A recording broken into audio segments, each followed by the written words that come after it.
ከባለስልጣናት ምቾት በፊት የብዙሃን ረሃብ ማስታገስ ይቅደም በሚል መሪ ቃል ከመኪናዎቹ ሸጡ ግብረ ኃይል የተሰጠ መግለጫ። በከተማችንም አዲስ አበባ ሆነ በሀገራችን ታሪክ ታይቶ በማይታወቅ ሁኔታ የኢኮኖሚ ውድቀት መባባስ ከጀመረ ውሎ አድሯል። የዚህ የኢኮኖሚ ውድቀት ዋና ምንጮች መካከል ፖለቲካ ስልጣንን ማስጠበቅ ማዕከል ያደረገ መድሎና የጥቅም ትስስር በዋነኝነት ከሚጠቀሱት ውስጥ ናቸው። በተለይ ከፍተኛ የፖለቲካ ባለስልጣናት ካላቸው የስልጣን ጥማት የተነሳ የበታች አመራሮችን የተንደላቀቀ ህይወት በማኖር ወንበራቸውን ነቅተው እንዲጠብቁላቸው ያለ ገደብ የህዝብን ሀብት ያፈሳሉ።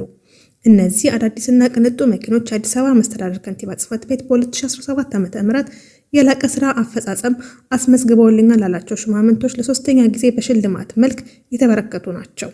እነዚህ ቁጥራቸው ወደ 44 የሚደርሱ ቅንጡ መኪኖች የተገዙበት አጠቃላይ ወጪ ከ300 ሚሊዮን ብር በላይ እንደሆነ ይገመታል። ይህን ቁጥር በአግባቡ ለማስረዳት አንድ ባለስልጣን ምቾት ሲባል የፈሰሰው የህዝብ ሀብት በመስተዳድሩ ውስጥ የመጀመሪያ ዲግሪ ይዘው የሚሰሩ የ50 ሰዎች አንድ ዓመት ደሞዝ ማለት ነው።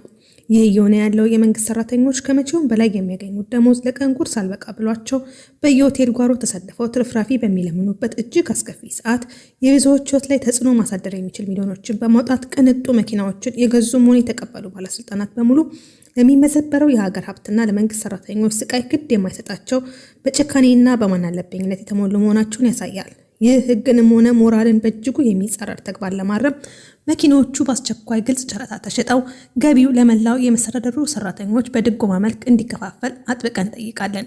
የዚህ ግፍ ተዋናያን ይህንን በጎ አጋጣሚ ተጠቅመው ፈጣን እርማት ሳይወስዱ ቢቀሩ ከሞተው በላይ ከቆሞ በታች እየኖረ ያለው የአዲስ አበባ ህዝብና የመንግስት ሰራተኞች እንዳለፉት ጊዜያት በዝምታ የማያልፋቸው መሆኑንና መብታችንን ለማስከበር በቁርጠኝነት እንደምንታገል ከወዲሁ ልናሳስባችሁ እንወዳለን።